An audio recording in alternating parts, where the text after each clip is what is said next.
ไปเบิ่งมะม่วงหิมพานต์เนาะพี่น้องเพราะว่าก็ปลูกแต่สุดก่อนเนาะที่ว่ามีจักกพี่น้องตัวนี้ก็ไปเบิ่งก่อนพี่น้องยุงก็หลายพี่น้องเห็นเนาะยุงมันหลายพี่น้องยุงเพราะว่าช่วงนี้ฝนตกเนาะฝนตกก็ยุงก็หลายพี่น้องโอ้มาแต่เช้าแล้วพี่น้องเพราะว่ามันไกลเนาะพี่น้อง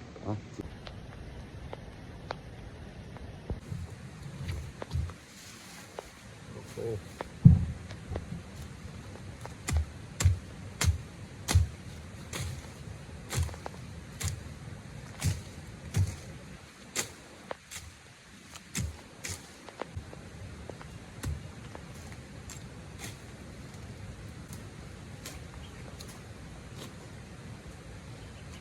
ตัวนี้ก็อันไม่ซ้อมพี่น้องเพราะว่าชุดก่อนเนาะชุดก่อนคอยก็ไปปลูกมะม่วงนะพี่น้องนี่จะเป็นมะม่วงหิมพานต์พี่น้องนี่เนาะก็สิพาไปเบิ่งเนาะปลูกชุดก่อนเกิดอยู่บ่อนี่พี่น้องนี่ก็สิมาเสริมพี่น้องมะม่วงนี่สิมาเสริมใหม่พี่น้องมะม่วงตัวนี้แล้วก็นี่สิมาปลูกใหม่พี่น้อง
เป็นตัวเก่าพี่น้อง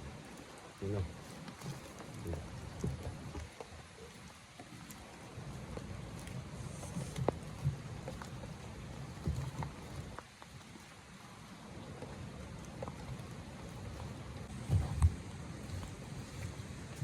ตัวนี้ก็เป็นกุ๊กตัวเก่าเราเป็นเนาะปลูกเนาะปลูกแต่ว่าเดือนที่แล้วพี่น้องงามปามนี้แล้วพี่น้องประมาณ2 เดือนพี่น้อง2 เดือนกว่านะพี่น้องเนาะปลูกแล้วพี่น้องมีจะปกเนาะมีเกิดเนาะเบิ่นเนาะพี่น้อง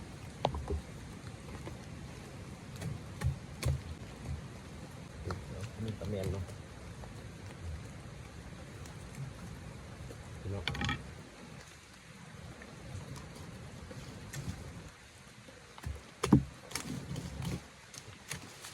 นี่เราเป็นเก่าเนาะพี่น้องเราก็สีกบลายกบเนาะตัวนี้จะแม่นพี่น้องนี่งามพี่น้องพี่น้องหามันก่อน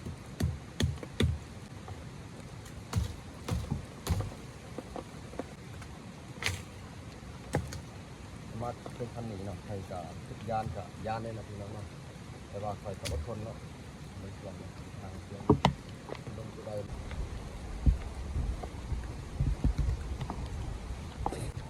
ตัวเก่าพี่น้องงามเลยพี่น้องตัวเก่า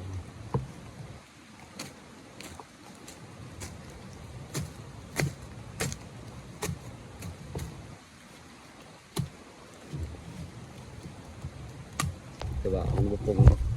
ที่ไหนเนาะเบิ้ง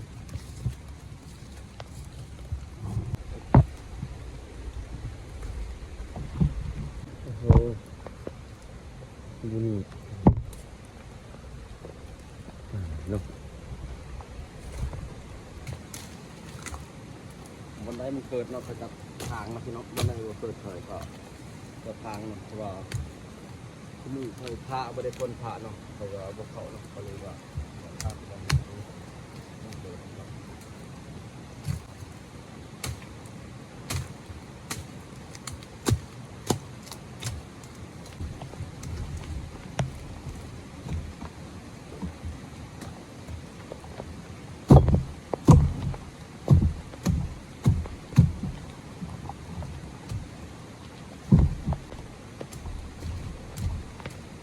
ได้บอส36เนาะ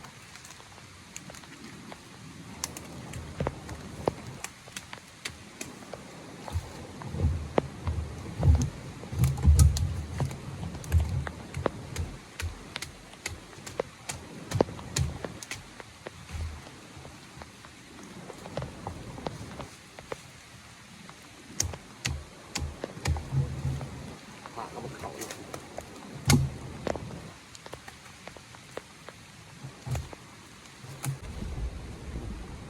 เกิดแล้วเกิด